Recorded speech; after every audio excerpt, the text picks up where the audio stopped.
दंडवत हो. स्मृतीस्थळ निरूपणाच्या आजच्या सत्रामध्ये आपण 90 क्रमांकाची स्मृती श्रवण करणार आहोत. तथा गीत गायनानु अनुज्ञा, तथा गीत गायना अनुज्ञा. पंडित दामोदर पंडित जे आहेत त्यांना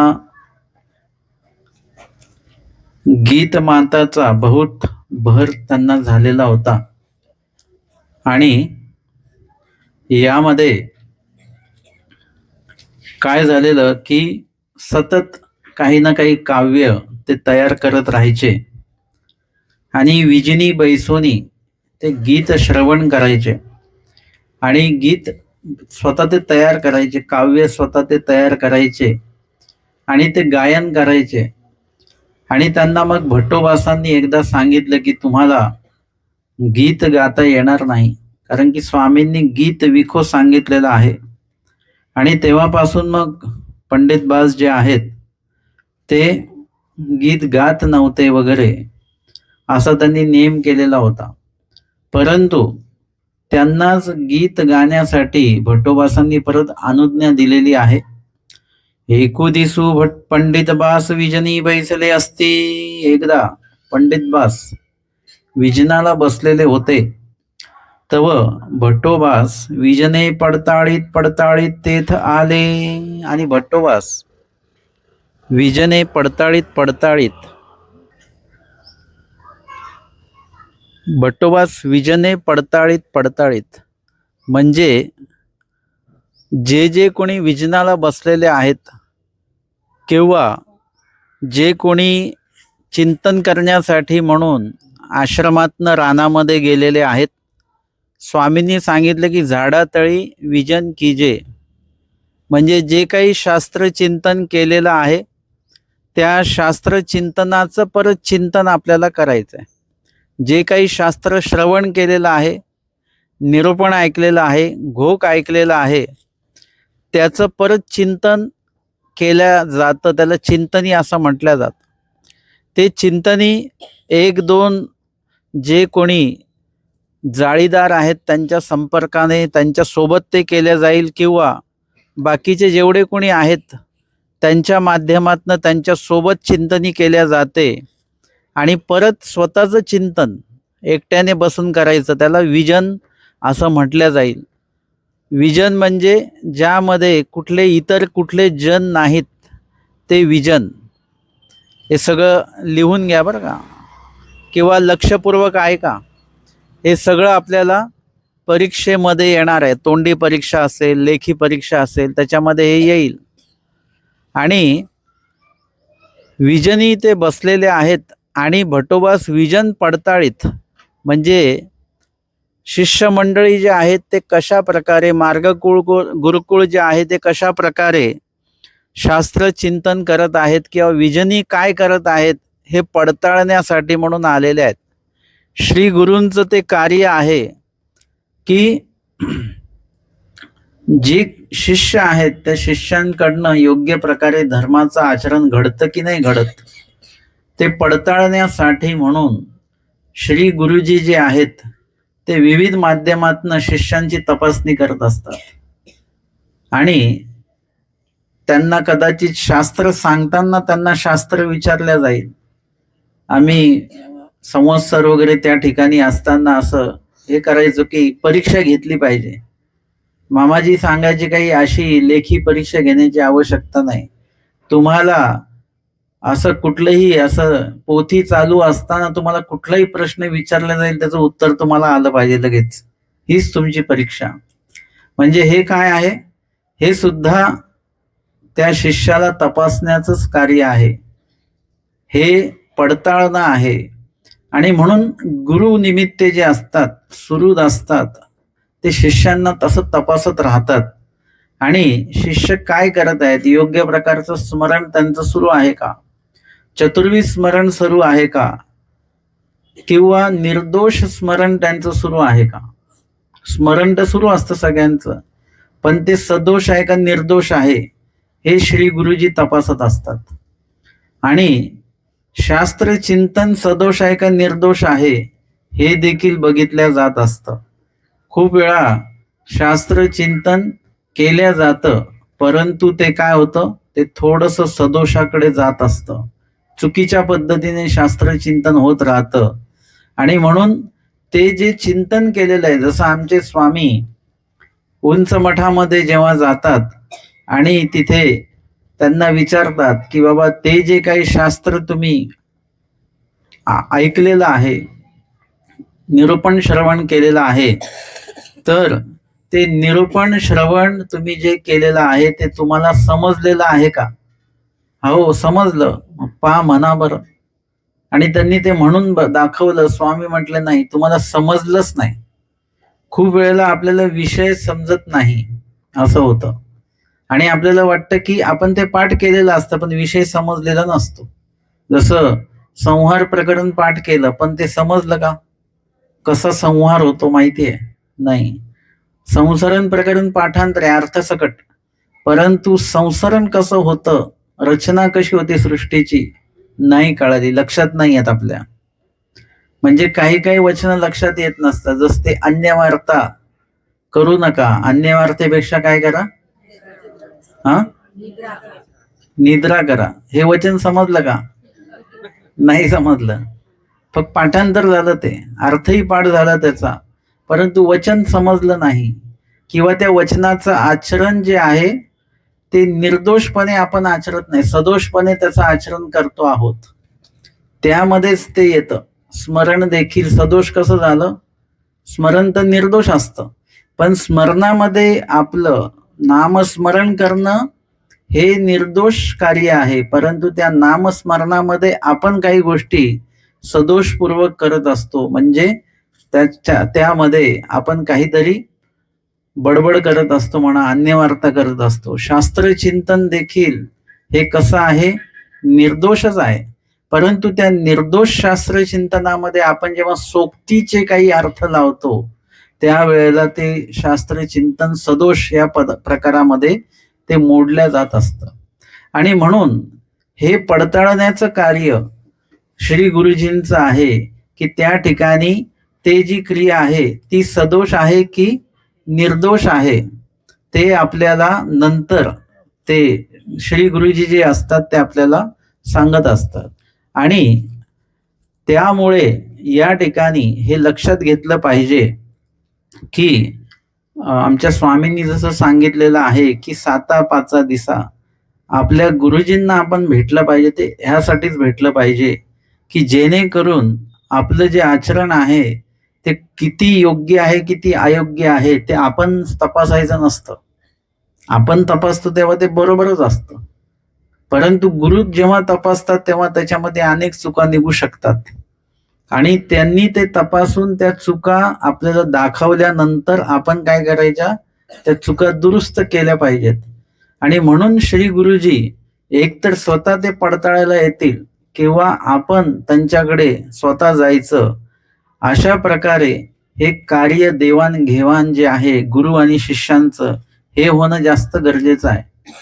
आणि म्हणून इथे भट्टोबास काय करतात, विजने पडताळत पडताळत त्या ठिकाणी आलेले आहेत, तयांची दृष्टी चुकवून मागा उभे ठाकले. आणि भट्टोबास त्यांच्या मागे येऊन उभे राहिलेले आहेत आणि त्यांची दृष्टी चुकवून, म्हणजे त्यांना दृष्टीला ते दिसू दिलं नाही, गपचूप येऊन उभे राहिलेले आहेत. तव पंडित बासांचे थोर दुःख भरले असे. आणि पंडित बास जे आहेत हे चांगले विद्वान व्यक्ती आहेत आणि जाणीव आहे, ज्ञान आहे मुळामध्ये. म्हणजे ज्ञान भरपूर लोकांना असतं, परंतु त्या ज्ञानाची जी जाणीव आहे ते उतरणं जे आहे ते उतरणं भरपूर खूप महत्वाचं असतं. आणि त्या जाणीवेचे त्या गुणाचे पंडित बास आहेत आणि त्याच्यामुळे त्यांना थोर दुःख भरलेलं होतं. खूप दुःख त्यांच्या मनामध्ये आलेलं आहे, भरलेलं आहे. आणि दुःख करीतात आणि दुःख करतात. विजनामध्ये परमेश्वर जसं जसं आठवेल, परमेश्वराचं शास्त्र जसं आठवेल तसं तसं आपल्याला दुःख त्याच्यामध्ये निर्माण झालं पाहिजे.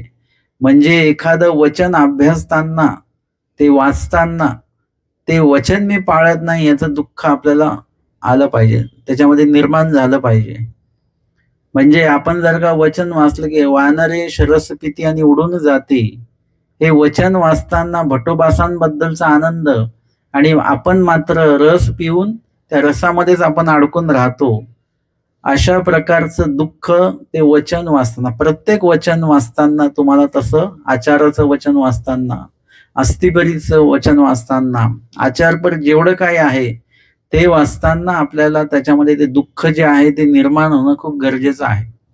लीळा चरित्रामध्ये देखील काय, आपण लीळा वाचताना नुसती लीळा वाचून काढतो तसं न होता त्या लीळेमध्ये कुठेतरी आपण रममान झालो पाहिजे, आणि त्या लीळेत घडणाऱ्या आनंददायी गोष्टीला आपण त्या ठिकाणी सोबत नव्हतो, किंवा जे काही चुका आहेत त्या लीळेमध्ये समजा कुणीतरी केलेल्या, तर त्या चुका कुठे आपणही करतो आहोत, त्याही पेक्षा मोठ्या चुका करतोय, अशा प्रकारे चिंतन त्याचं झालं पाहिजे. आणि असं करताना मनामध्ये जे काही दुःख भरणार आहे ते दुःख अतिशय असणार आहे, ते पंडितबासांना भरलेलं आहे. आपण नुसतं वाचून काढलं तर आपल्याला कुठलंच दुःख होणार नाही.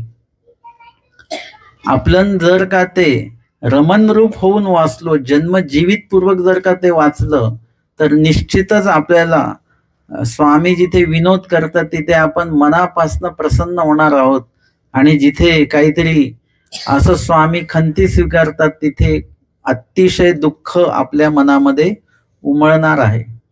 बघा, मालगंठीच्या अवसर प्रसंगी तो जो काही अवसर आहे तो सुखाचा आहे की दुःखाचा आहे? सुखाचा आहे, आनंदाचा आहे. पण महादाईसांना आनंद झाला की दुःख झालं? महादाईसांना दुःख झालं. बघा, आनंदाचा अवसर आहे पण दुःख का झालं? की मी त्यावेळेला तिथे नव्हते. स्वामींनी एवढा, स्वामींची प्रवृत्ती आहे, आणि परमेश्वराच्या प्रवृत्तीच्या त्या वेळेला जी प्रवृत्ती परमेश्वराला निर्माण झाली, मग धावविती, पवविती, झुंजविती, उंचे टेके असते ते समस्थळ करविती, दरे दरकुटे बुजविती, हे सगळी परमेश्वराची प्रवृत्ती आहे, आणि त्या प्रवृत्तीला आपण तिथे उपस्थित नाही. आमच्या स्वामींनी कुठेतरी पोहायला सांगितलं, त्या प्रवृत्तीला उपस्थित नाही. सांडवा बांधायला सांगितलं, तिथे मी उपस्थित नाही. कुठेतरी सर्प धरायला लावला, तिथे मी उपस्थित नाही. कितीतरी गोष्टी आहेत, त्या ठिकाणी आपण उपस्थितच नाही आहोत परमेश्वराच्या प्रवृत्तीला. आमच्या स्वामींनी प्रल्हादबाईसांना देव निरूपण केला, भटोबास मुख्य करून अनेक वेळा निरूपण केलं, त्यावेळी मी उपस्थित नाही.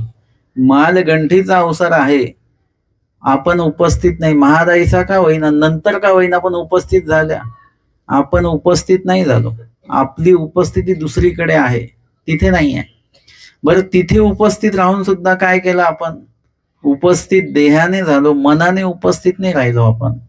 म्हणजे ही अशा प्रकारचं दुःख जे आहे, दुःख आपल्या मनामध्ये निर्माण झालं पाहिजे की परमेश्वराच्या कुठल्याच प्रवृत्तीला आपण विखो होत नाही. आमचे स्वामी सांगतात, येथीच्या प्रवृत्तीशी विखो नव्हा तर येथूनही जा. बघा, त्या सन्निधानातले भक्त जेव्हा प्रवृत्तीला विखो होत नाही तेव्हा स्वामी काय म्हणतात?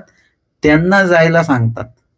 परंतु आपण परमेश्वराच्या प्रवृत्तीला, सन्निधानाला कुठेच विखो नाहीये, त्याच्यामुळे स्वामींनी आपल्याला जायला नाही सांगितलं. स्वामी स्वतः निघून गेलेले आहेत. म्हणजे ज्या भूमीत आपण राहतो त्या भूमीत स्वामींना राहायची प्रवृत्ती नाही.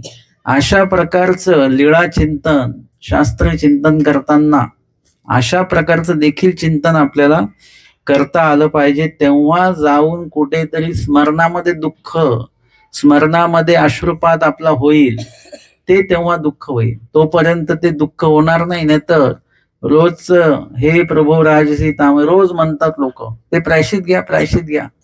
प्रायश्चित घेऊन मोकळे होतो आपण, आणि त्याच्यामध्ये कुठलंच दुःख नाही. कोणाला तरी होतं का राजसी तामसी वगैरे ते सगळं म्हणताना कुठेतरी डोळ्यांमधनं अश्रू येतात का? काही येत नाही. रोजचं प्रायश्चित म्हणून काढतात, आमचं प्रायश्चित पाठ आहे. नुसतंच प्रायश्चित पाठ असून नाही चालत. प्रायश्चित्त करताना प्रायश्चित्त झालं देखील पाहिजे. आपलं म्हणून होतं, पण प्रायश्चित मात्र काही आपलं होत नाही. दुःख नाहीये त्याच्यावर, नुसतं म्हणून शब्द काढतो आपण. स्वामी सांगतात, बाई तो हा शब्दे म्हणतो असे, फक्त शब्दाने म्हणतोय आपण.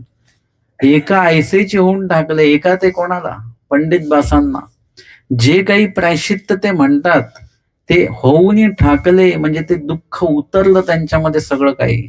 आणि म्हणून ते दुःख जे आहे ते शब्द रूपाने, आणि नुसतं शब्द रूपाने नाही, आपण कुणीतरी विरह काव्य काही बनवलं असेल तेही आपण कसं म्हणतो, ते काही दुःखपूर्वक म्हणत नाही, किंवा ते म्हणताना आपल्याला कुठे काही रडू बिडू काही येत नसतं, दुःख होत नसतं, आपण फक्त म्हणून काढतो ते. तसं नाही. इथे पंडित बासांनी जे काही तयार केलेलं आहे ते ईश्वराच्या वियोगाचंच दुःख आहे. त्या प्रार्थनेमध्ये, त्या काव्यामध्ये विनंती आहे, आणि ती विनंती परमेश्वराला ते करत आहेत. आणि ती विनंती करत असताना त्यांना एवढं दुःख भरून आलेलं आहे की शब्द फुटत नाहीत, तरी देखील ते शब्द पूर्णपणे त्या ठिकाणी, ते प्रार्थना मात्र इतकी सुंदर प्रार्थना त्यांनी म्हटलेली आहे. ते म्हणतात की आणि का बोलना, लोन लागो श्रवणा, रूप तरी नयना आवडो तुझे. आणि का बोलना म्हणजे माझ्या मुखामध्ये कुठेही अन्य वार्ता आली नाही पाहिजे. लोन लागो श्रवणा म्हणजे अन्य वार्ता कुठे ऐकण्याचा सुद्धा योग नसावा.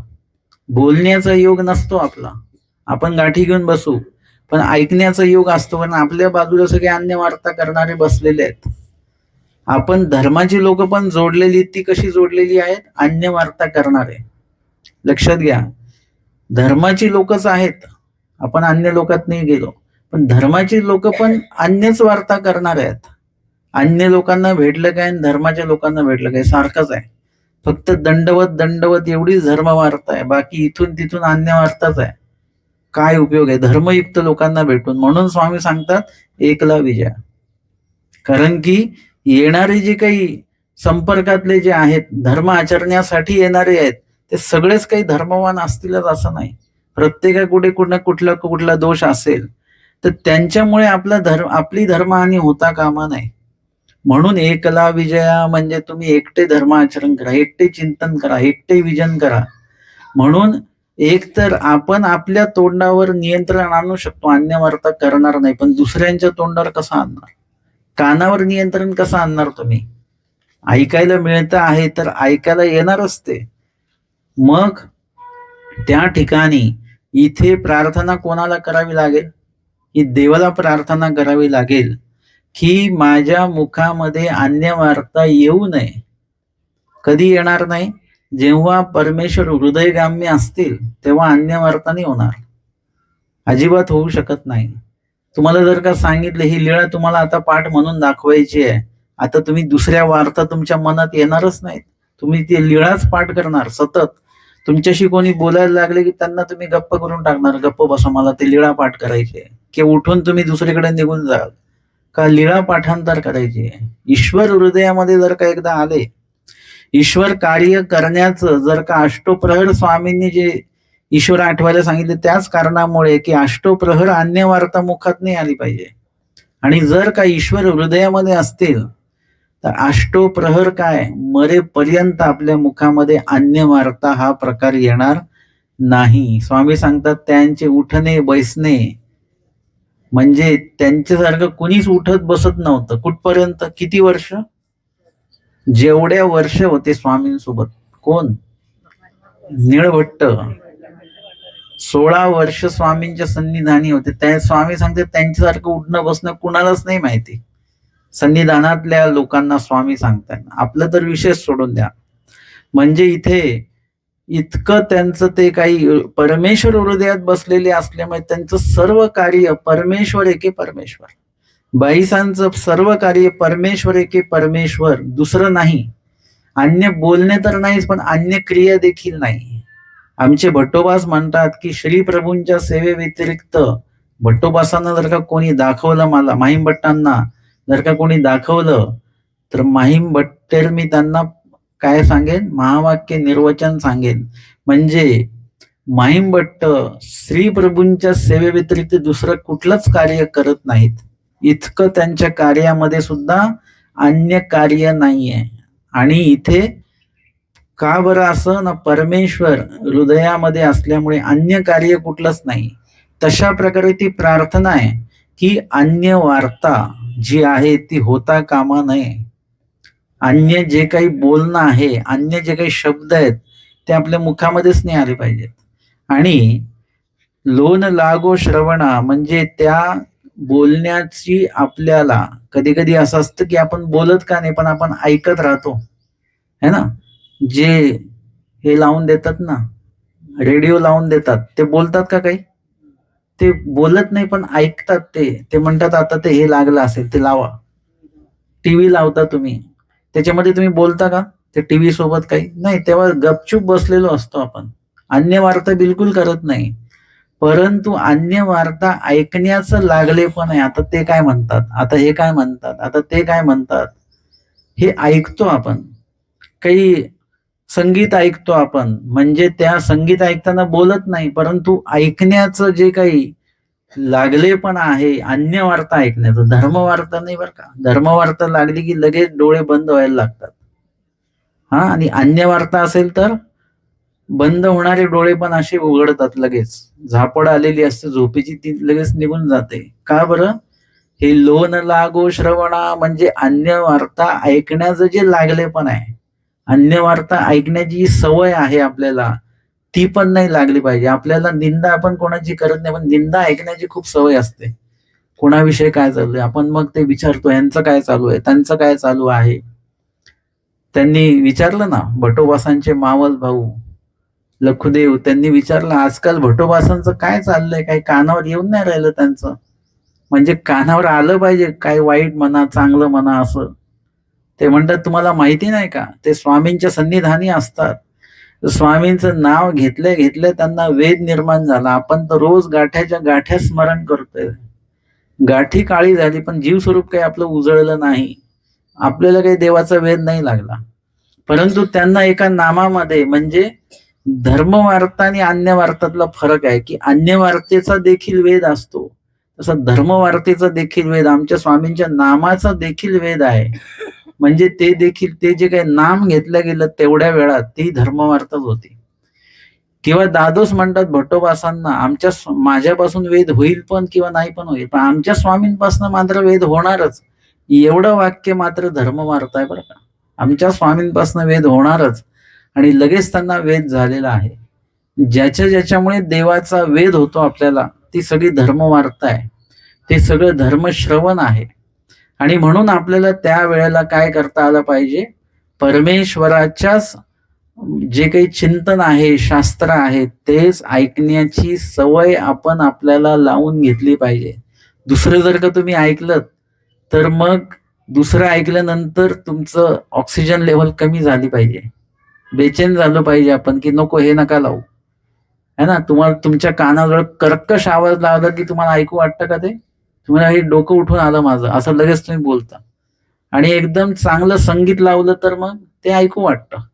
तसं अन्य वार्ता हे कर्कश वाटलं पाहिजे आपल्याला. लोन लागो श्रवणा म्हणजे आपल्या कानांना अन्य वार्ता ऐकण्याची सवय लावून देऊ नका. धर्मवार्तेबद्दलच सवय लागली पाहिजे. रूप तरी नयना आवडो तुझे, आणि नयनांना म्हणजे डोळ्यांना काय आवडलं पाहिजे? परमेश्वराचं स्वरूप, परमेश्वराचं जे काही आमचे स्वामी सांगतात हे देखील तैसे आठविजे. आम्ही तर स्वामींना पाहिलंच नाही, तरी स्वामींनी आम्हाला असन्निधान करताना विधी सांगितला, हे देखील तैसे आठवा. म्हणजे कुठे बघितलं स्वामींना तुम्ही? लीळा चरित्रामध्ये बघितलं आम्ही स्वामींना कसे आहेत. जे आपण मगाशी म्हटलं की धावविती पवविती झुंजविती, कशासाठी? या परी एके कर्मे नासती, त्या जीवांची कर्म नासताना आम्ही लीळेमध्ये देवाला बघितलेलं आहे. देवाला आमच्यासाठी अवतार घेतलेला आम्ही बघितलेला आहे. आमच्यासाठी पायी भ्रमण करीत असलेले स्वामी आम्ही लीळा चरित्रामध्ये बघितलेले आहेत. सकळ जीवांना ज्ञान घ्या म्हणून ज्ञान निरूपण करणारे, अनुसरा म्हणून अनुसरणाचं निरूपण करणारे स्वामी आम्ही लीळा चरित्रामध्ये बघितलेले आहेत. म्हणजे लीळा चरित्रामध्ये विविध भूमिकेमध्ये स्वामी दिसले. भूमिका जरी विविध असल्या, निरूपण विविध असले, वचन दृष्टांत जरी विविध असले, गावं वेगवेगळी असली, तरी कार्य उद्दिष्ट मात्र आहे की जीवाचं भलं. म्हणजे स्वामींनी विविध जीवांना वचनांचं निरूपण केलं, विविध गावांना विविध वेळी, परंतु ती सगळी वचनं आपल्याला एकट्याला उपयोगी पडत आहेत. प्रसंगोचित वेगवेगळे जीव आहेत, परंतु आत्ताच्या काळामध्ये जर का आपण बघितलं तर आपल्या एकट्या जीवाला म्हणजे सगळी 1238 वचनाच्या सगळीच्या सगळी आपल्याला एकट्याला उपयोगी पडतात. असं नाही की हे वचन फक्त माझ्याच उपयोगी, हे वचन माझ्या उपयोगी नाही, हे वचन तुमच्या उपयोगी आहे, असा विषय नाहीये. सगळे जे वचन आहेत ते आपल्या उपयोगाचे आहेत. म्हणजे अशा प्रकारचं जीवाच्या भल्याचं कार्य परमेश्वर करताना आम्हाला लीळा चरित्रामध्ये दिसले. हे देखिले तैसे आठविजे, ज्या ज्या लीळेमध्ये जसे जसे स्वामी तुम्हाला दिसलेले आहेत, त्यांचं दयाळू, मायाळू, कृपाळू, कनवाळू पण जे काही तुम्हाला तिथे भावलं किंवा त्याची जाणीव झाली, तसं तसं आपण देवाला आठवलं पाहिजे. आणि म्हणून इथे सांगतात, रूप तरी नयना आवडो तुझे. आपल्याला डोळ्याला खूप काही गोष्टी बघायला आवडत असतात, है ना. तर आपल्याला ते नाही आवडलं पाहिजे, ते आपल्या डोळ्याला खुपलं पाहिजे, है ना. डोळ्यामध्ये आपल्यात जर का पापणीचा एखादा केस जर का गेला तर काय होतं, खुपतं एकदम. आपलंच पापणीचा केस आपल्याला चालत नाही, खुपतो तो. तसं आम्हाला जर का डोळ्याला ईश्वरा व्यतिरिक्त काही दृश्य असेल तर ते आमच्या डोळ्याला खुपलं पाहिजे. आणि जोपर्यंत ते डोळ्यातनं निघत नाही ना, तोपर्यंत चैन नाही पडत अजिबात. असंच आहे की दातामध्ये काय अडकलेलं आहे ते जोपर्यंत आपण काढत नाही ना, तोपर्यंत चैनच नाही पडत. तशा प्रकारे डोळ्यामध्ये देखील जे काही खुपतंय ते काढल्याशिवाय चैन नाही पडत आपण. तशा प्रकारे डोळ्यांना ईश्वरा व्यतिरिक्त जेवढं काही दृश्य आहे, ईश्वरा व्यतिरिक्त म्हणजे ईश्वर परायण जे आहेत ते दिसले पाहिजेत. ईश्वराचं आचरण करणारे दिसले पाहिजेत. आचार्य भट्टोबास डोळ्यांनी काय बघतायत, जे विजन करत आहेत ते पाहत आहेत. या व्यतिरिक्त विजनाला गेलेत पण ते विजन करत नाहीत, ते अन्यवार्थ करतात. ते भट्टोबासांच्या डोळ्यांना खुपतात. ते म्हणजे तसे लोक त्यांच्या डोळ्यांनी त्यांना बघू वाटत नाही. आमच्या महादाईचा पण विजन पडताळतात. त्यावेळेला कोणी जर काही विजनामध्ये अन्यवार्थ करत असतील, अन्य क्रिया करत असतील, तर महादाईसांच्या डोळ्यांना ते खुपतात आणि ते दृश्य महादाईसा बघू शकत नाही, त्यांना लगेच शिक्षा पण करतात. पण तेच जर का कोणी स्मरण करत असेल तर बघा समाधान वाटतं. सगळे जण स्मरणाला बसलेत आणि तुम्ही आलात आणि सगळे शांत बसलेले आहेत, असं उद्या असं दृश्य बघायला मिळणार आहे बरं का. आपण पोथीला येऊ आणि आधी आलेले लोक सगळे शांत बसलेले आहेत, स्मरण करतात, कोणी कोणाशी बोलत नाही. चांगलं वाटेल की वाईट? तुमच्या डोळ्यांना चांगलं वाटेल, एकदम समाधान वाटेल. म्हणजे परमेश्वराची साधना ज्या ठिकाणी घडते, परमेश्वराची साधना करणारे साधक, नुसते साधक नाही, साधना करणारे साधक जेव्हा तुम्हाला दिसतील त्यावेळी तुमच्या डोळ्याला एक समाधान वाटेल. तुम्ही प्रवासात चाललेले आहेत, तुम्हाला माहिती नाही इथे स्थान आहे, तुम्हाला एकदम गाडीतनं जाता जाता एकदम पांढरा झेंडा दिसला, स्थान दिसलं, तुमच्या डोळ्याला कसं वाटतं? चांगलं वाटतं की वाईट? चांगलं वाटतं. परमेश्वराचे साधक आणि साधना करणारे साधक आणि परमेश्वराचे चतुर्विध साधन जे काही आहेत ते आपल्या डोळ्याला दिसल्यानंतर एक समाधान वाटतं.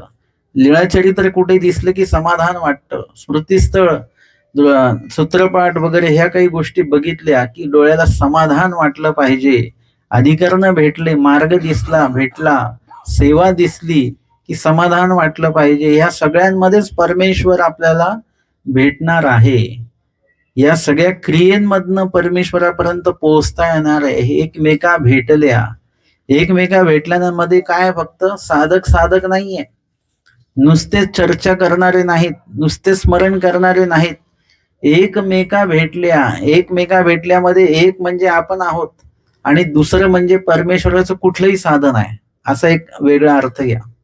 परमेश्वराचं कुठलंही साधन, स्थान, प्रसाद, वासनिक, भिक्षुक, कुठलंही साधन असो, ते एकमेकांना भेटले ना. ते आपण गेलो, आपण स्थानांना भेटलो आणि स्थान आपल्याला भेटलं, है ना. आपण म्हणतो मी स्थान करायला गेलो आणि मला स्थान भेटलं, आम्ही तिथे जाताना स्थान भेटलं आम्हाला, म्हणजे भेटी झाली ना स्थानाची नी आपली. आम्हाला प्रसाद वंदन करायला भेटले, आम्ही प्रसाद करायला गेलो, दोघंही एकमेकांना भेटले, एकमेका भेटल्या, आम्ही प्रसाद तुल्य विशेष वंदन केला, आम्ही शिन्नस्थळी वंदन केली. म्हणजे एकमेका आपण कोणी भेटे नका, पण ईश्वर भेटल्याचा पाड जाय. म्हणजे शिन्नस्थळीचं विशेष वंदन करताना आम्हाला फक्त शिन्नस्थळीचा विशेष महत्वाचा वाटतो. शिन्नस्थळीचा विशेष महत्वाचा का आहे, कारण की आमचे स्वामी त्यावर विराजित होते. आम्हाला शिन्नस्थळीचा विशेष वंदन करताना आम्ही विशेषावर नव्हे तर स्वामींच्या श्रीचरणावर आमचं मस्तक ठेवतो आहोत, स्वामींच्या श्रीकरावर आम्ही आमचं मस्तक ठेवत आहोत, गुडघ्यावर आमचं मस्तक ठेवत आहोत. अशा प्रकारचं भाव त्याच्यामध्ये निर्माण झाला पाहिजे. आपण फक्त विशेष वंदन करतो, विशेष कपाळाला लावतो, पण ते विशेष आपण काय करायचे की आमच्या स्वामींची श्रीमूर्ती त्यावर विराजलेली आहे, ती मूर्ती तुम्हाला त्या ठिकाणी दिसली पाहिजे. जसं तुमच्याकडे कोणी अधिकरण आलेले आहेत आणि ते एखाद्या त्या आसनावर बसलेत खुर्चीमध्ये, आणि जेव्हा केव्हा तुम्ही ती खुर्ची बघता, हीच खुर्ची होती, ती बाबा ह्याच खुर्चीवर बसले होते. म्हणजे तुम्हाला ती खुर्ची बघितल्यानंतर नुसतीच खुर्ची दिसत नाही, त्याच्यावर बसलेले बाबा देखील, अधिकरण देखील तुम्हाला आठवतात. तसं आमचे स्वामी तिथे आठवले पाहिजेत. एकमेका भेटल्यानंतर हे भेटल्याचा पाड कसा जातो, याच्यामुळेच जातो की हे या ठिकाणी हीच ती जागा आहे, आमचे स्वामी इथे बसले, स्वामी दिसले पाहिजेत तुम्हाला, किंवा एक त्याच्यामध्ये स्मृती आठवण झाली पाहिजे.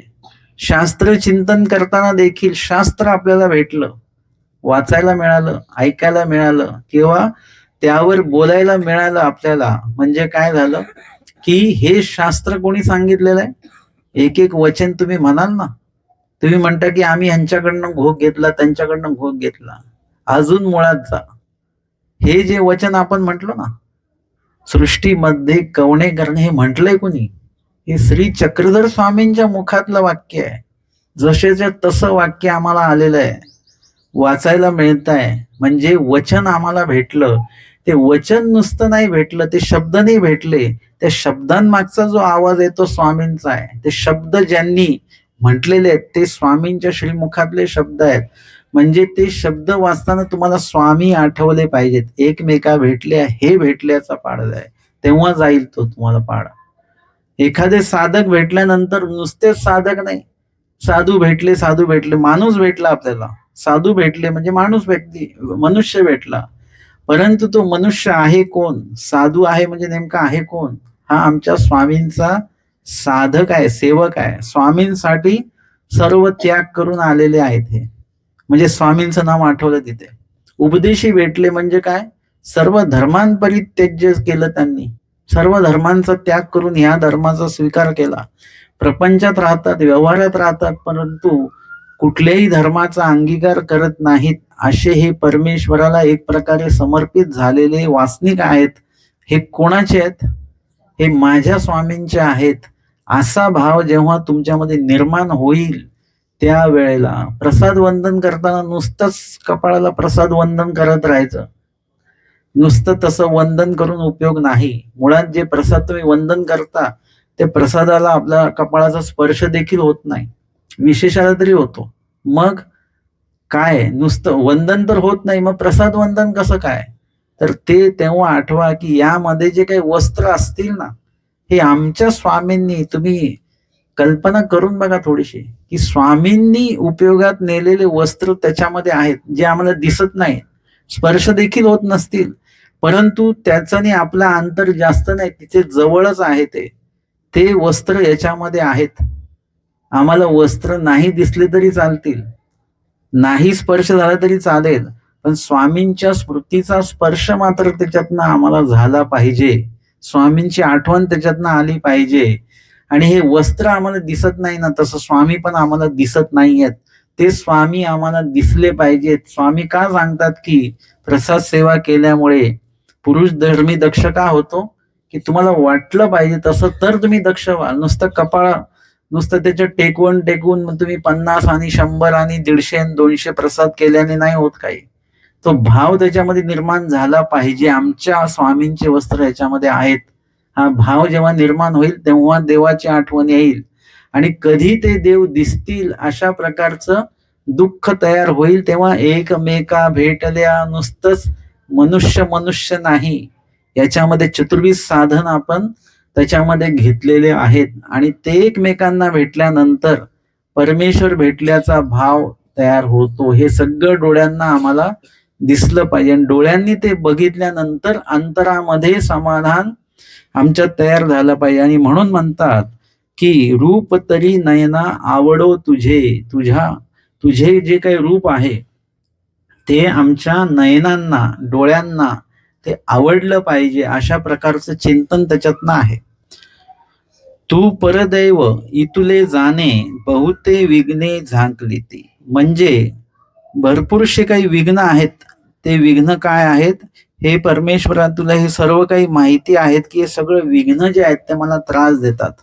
आपले अनधिकार हे आता जे मगाशी म्हटले सगळं तुम्हाला आवडलं, परंतु हे सगळं काही होत नाही आपल्या आयुष्यामध्ये.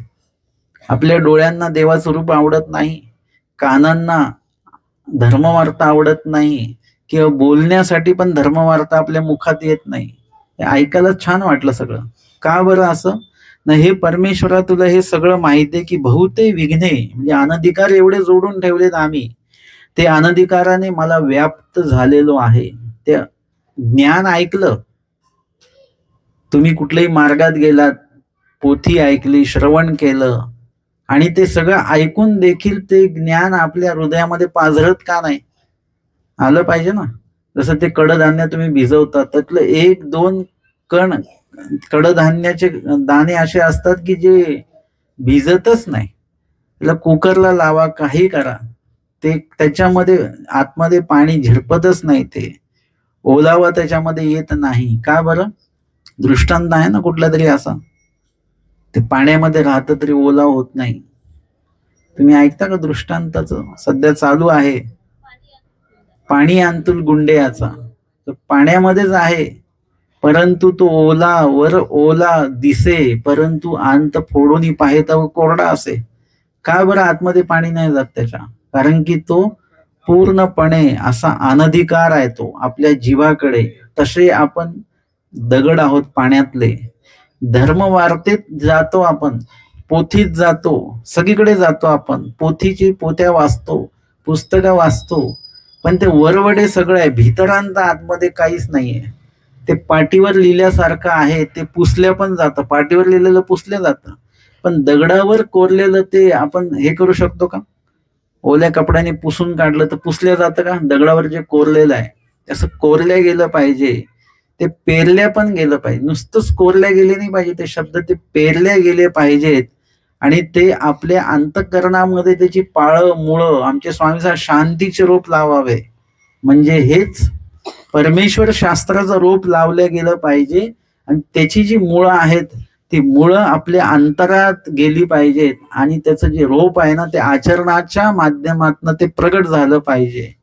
म्हणजे एखाद्या झाडाची पानं फुलं कधी चांगली असतात? जेव्हा त्याची मुळं चांगल्या प्रकारे जमिनीत असतील.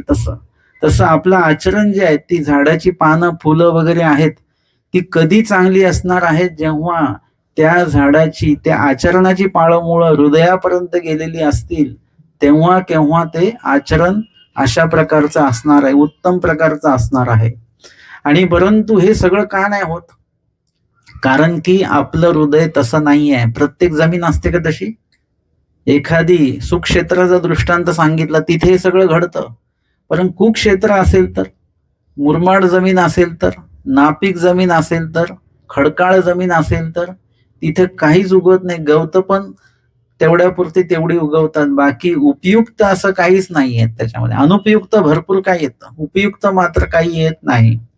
तशा प्रकारे या ठिकाणी हे सगळी जे काही अनधिकार आहे, त्या अनधिकाराने आम्हाला असं व्याप्त करून टाकलेलं आहे की आमच्यापर्यंत अधिकार पोचतच नाहीये.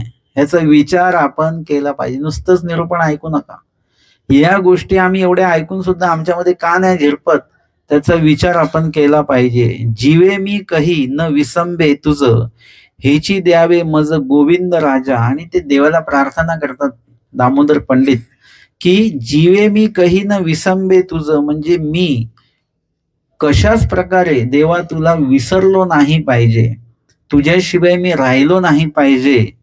ऐसेची द्यावे मज गोविंद राजा, हेची द्यावे मज, म्हणजे हेच मला तुम्ही द्या की मी तुमच्याशिवाय नाही राहू शकलो पाहिजे.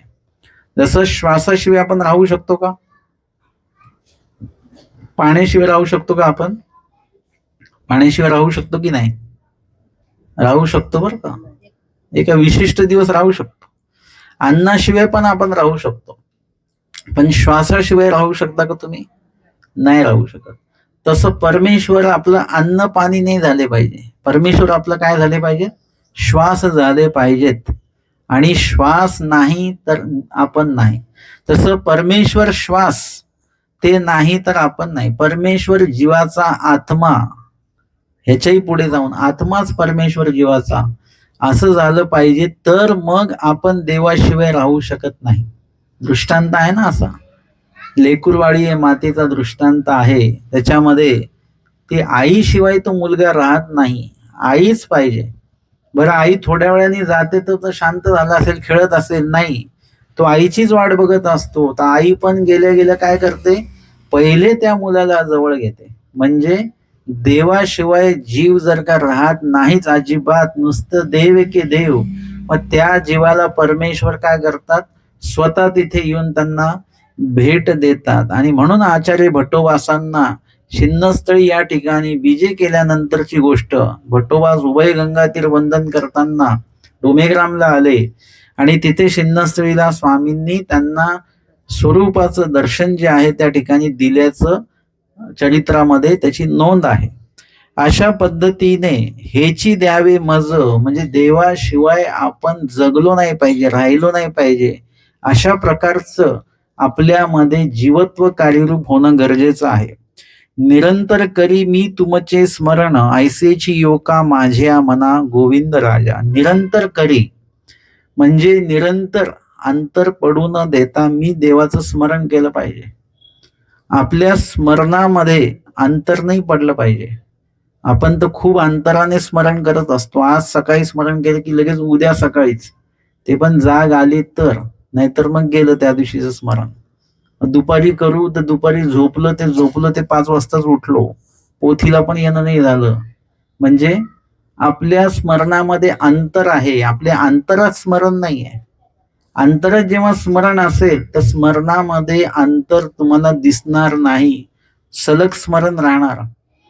तुम्हाला माहिती आहे का, कर्जबाजारी जो व्यक्ती असतो ना, त्याला पैसे फेडायचे आहेत, तर झोपेमध्ये सुद्धा ते कर्जाचेच चिंतन त्याचं सुरू असतं, त्याची स्वप्न त्याची तीच असतात. हे काय आहे? सतत चिंतन म्हणतात ह्याला सतत चिंता म्हणतात. आम्हाला सतत चिंता करायची नाही, सतत चिंतनामध्ये राहायचं आहे. की उठणे बैसणे इतुले वायानं वचे, ते तेव्हाच उठताना सुद्धा तो असं साधा नाही उठत. तो कसं उठणार? श्री चक्रधरा म्हणून उठणार. बसताना म्हणून श्री चक्रधरा म्हणून बसणार. उठणं बसणं काही क्रिया असेल तर श्री चक्रधराशिवाय दुसरं नामच त्याच्या मुखामध्ये येत नाही. आणि म्हणून ते निरंतर स्मरण हे कधी घडेल? कधीही आपल्या मुखात देवाचंच नाव यावं हे कधी घडणार? जेव्हा निरंतर तुम्ही परमेश्वराच्या चिंतनात असाल, तर मग निरंतर स्मरण घडेल. आणि परमेश्वराचं स्मरण नसेल तर तुम्हाला कितीतरी वेळ आठवणार सुद्धा नाही की आपण स्मरण करत नाहीये म्हणून. मुखात आपल्या नाम नाहीये हे आठवणार देखील नाही आपल्याला. आणि म्हणून देवालाच विनंती करायची की देवा, निरंतर तुमचं स्मरण मला घडलं पाहिजे. आणि की बुजविता डिंब न बुजावे, माये लागी रोवे ते काही अपराधी. आणि परत ते हे पण म्हणतात की आणिके बुजविता, जरी कोणी येऊन समजवलं, जसं आपल्या घरामध्ये कोणी करता धरता व्यक्ती गेला, किती आवडता व्यक्ती सरला वगैरे, दुःख तर होतच होतं, परंतु ते किती वेळ असतं मला ते सांगा? एक विशिष्ट वेळ असते, 1 महिना 2 महिने 3 महिने. त्याच्यानंतर हळूहळू हळू आपण परत पूर्व पदावर येतो. गोड धोड खाणं सगळं काय चालतं. जरी ते गोड खाताना आठवण जरी आली त्या व्यक्तीची, डोळ्यातनं जरी अश्रू आले तरी पण गोड पदार्थ सोडतो का आपण? ते तर खाऊनच रडतो त्या व्यक्तीच्या नावाने, परंतु गोड पदार्थ मात्र काही सोडत नाही, ते खाऊन मोकळे होतो आपण. म्हणजे हे काय आहे, वियोग दुःख जे आहे त्या वियोग दुःखाचं, म्हणजे व्यक्तीच्या वियोग दुःखाचं सांत्वन जे आहे ते काही दिवसांनी होऊन जात असतं, परंतु परमेश्वर वियोगाचं दुःख मात्र कधीही त्याचं सांत्वन होत नाही. भट्टोबासांचं सांत्वन कोणी करू शकलं नाही, महादाईसा नाही करू शकलं, कोणी नाही केलं. ते शांत झालेले दिसले आम्हाला, पण त्यांचं सांत्वन नाही झालं. सतत देवाला आठवण आठवण आठवण तेच चालू आहे. आणि काही जरी झालं तर माझा श्री चक्रधरा रायाचे प्रसाद आहे, बस. स्वामींचं नाव आहेच त्यांच्या मुखामध्ये. हे काय आहे, त्यांना कोण समजून सांगू शकत नाही. अशा प्रकारे पंडित दामोदरदास म्हणतात की आणि की बुजविता न डिंब बुजावे, म्हणजे मला समजवलं भट्टोबासांनी हे अशा प्रकारचे गीत करायचे नाहीत, परंतु त्यांनी समजवून देखील डिंब न बुजावे, म्हणजे डिंब म्हणजे बाळ, एक सेवक बाळ तुमचा हे परमेश्वरा, तो न बुजावे म्हणजे तो समजून शकत नाहीये. तुमच्या वियोगाचं दुःख बनवू नये, गीत बनवू नये, त्याचं काव्य बनवू नये असं सांगून देखील मी समजून शकत नाहीये. आणि माये लागी रोवे ते काही अपराधी, मी माझ्या आईसाठी रडतोय. म्हणजे तो जो लहान बालक आहे तो जर का आईसाठी रडत असेल तर त्याची काही चूक आहे का? आहे का चूक? तो एखाद्या वस्तूसाठी रडत असेल तर ते चूक आहे, परंतु आईसाठीच तो रडत असेल तर ते मात्र चुकीचं आहे असं कोणीच म्हणू शकत नाही. तसं परमेश्वराचा सेवक जर का परमेश्वरासाठी रडतोय आणि तो चुकीचं कार्य करतो तो अपराधी ठरेल का? नाही. भटोबास चुकीचे आहेत असं म्हणू शकतो का आपण?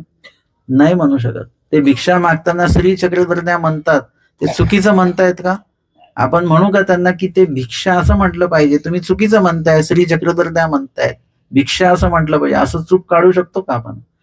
नाही. कारण की परमेश्वराला जो आठवतो आहे आणि तो कुठल्याच अर्थाने समजून शकत नाही, कोणी जरी समजवलं तरी तो समजू शकत नाही, अशा व्यक्ती चुकीचा ठरत नाही, तो उलट बरोबरच आहे. तो देवाकडे देवालाच मागतो आहे. आणि म्हणून ते म्हणतात की जरी मला समजवलं तरी मी समजू शकलो नाही, परंतु माये लागी रोवी ते काही अपराधी. आईसाठी जर का मी रडतोय, माझ्या देवासाठी रडतोय, हा काही माझा अपराध आहे का? अशा प्रकारे त्या काव्यामध्ये ते देवाला प्रार्थना करत आहेत. आणि ते शेवटी काय सांगतात की माझी सेन संडी आर्तादानी नागदेवा स्वामी श्री चक्रपाणी. म्हणजे ते म्हणतात की माझी सेन संडी, म्हणजे माझ्याकडे तुम्ही दुर्लक्ष करू नका. मी कदाचित गुरूंचं ऐकलं नाही, भट्टोबासांचं ऐकलं नाही, तरी मी काव्य करतोय, परंतु यामध्ये माझा काही अपराध नाही. वियोग दुःखच एवढं आहे की नुसतं स्मरणाने ते नाही हे होत आहे, पुरं नाही होत आहे. रडून सुद्धा ते पुरं होत नाही, काव्यामध्ये ओतून सुद्धा ते पूर्ण होत नाही, ते गावं पण लागतंय परत, आणि ते गाऊन नुसतं पूर्ण होत नाही, त्या गायनामध्ये देखील परत दुःख रडणं सगळंच त्याच्यामध्ये येतंय. म्हणजे इतकं ओत पोत दुःख आहे की ते कुठेच हृदय त्याच्यासाठी कमी पडायला लागलं त्यांचं.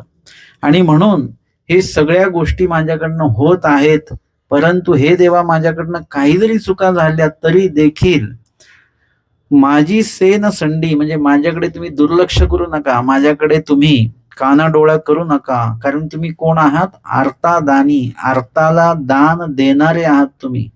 आणि माझी काहीतरी आर्तती असणारच, ही सगळी मी आर्तताच व्यक्त केली. या आर्ततेमध्ये त्यांनी कुठेही नोकरी मागितली नाही, गाडी मागितली नाही, पैसा मागितला नाही, नाशिवंत काहीच नाही मागितलं बरं का. हे सगळं जे मागितलं ते शाश्वत मागितलं. तुम्ही जो काही देवाकडे जे काही मागता ते नाशिवंत मागता, आणि दुःख जे मिळणार आहे, दुःखदायक जे आहे तेच आपण मागत असतो, आणि त्याच्यामुळे परमेश्वर आपल्याकडे दुर्लक्ष करतात. परंतु ह्यांनी जे मागितलेलं आहे ते कसं आहे? आर्तवंत तोची व्हावा तोची भेटावा. हे पूर्ण काव्यामध्ये जरी त्यांनी म्हटलं की अन्यवार्ता बोलू नये, अन्यवार्ता ऐकू नये, किंवा डोळ्याला इतर रूप आवडू नये, हे काय आहे? हे सगळंच्या सगळं याच्यामध्ये परमेश्वरालाच त्यांनी मागितलेलं आहे. म्हणजे तोची व्हावा तोची भेटावा, तुमचीच धर्मवार्ता बोलावी, तुमचीच धर्मवार्ता ऐकावी, तुमचीच धर्मवार्ता पाहावी, हे सगळं देव आठवण्याचीच विधी त्यांनी मागितले. निर्वेद अनुताप अनुशोच करत असताना आर्त म्हणजे तोची व्हावा तोची भेटावा हेच देवाकडे त्यांनी मागितलं. आणि म्हणून तुम्ही कोण आहात? आर्तदानी आहात. माझी जर का आर्तता योग्य असेल तर तुम्ही आर्ताचे दान देणारे, आर्त व्यक्तीला दान देणारे आहात. तर नागदेवा स्वामी, हे कोणाचे स्वामी?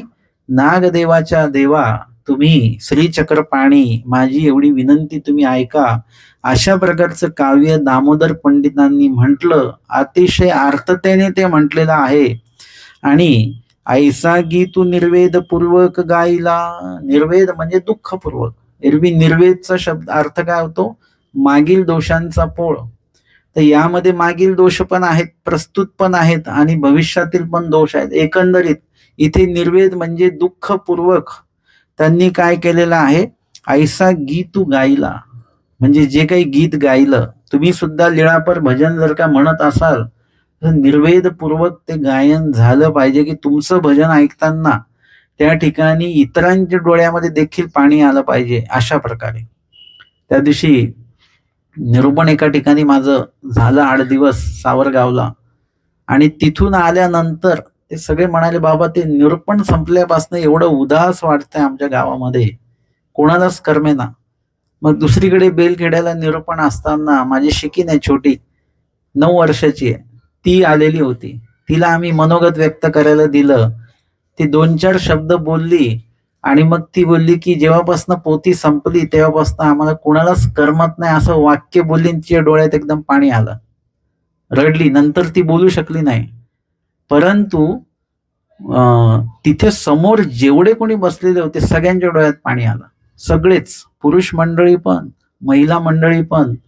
तिच्या एका वाक्याने, म्हणजे आपला निर्वेद अशा प्रकारचा असला पाहिजे की आपले अश्रू इतरांच्याही डोळ्यामध्ये आले पाहिजेत, निर्वेदपूर्वक. एरवी आपण इतरांना दुखवतो आणि मग त्यांच्या डोळ्यात आपण अश्रू आणतोच.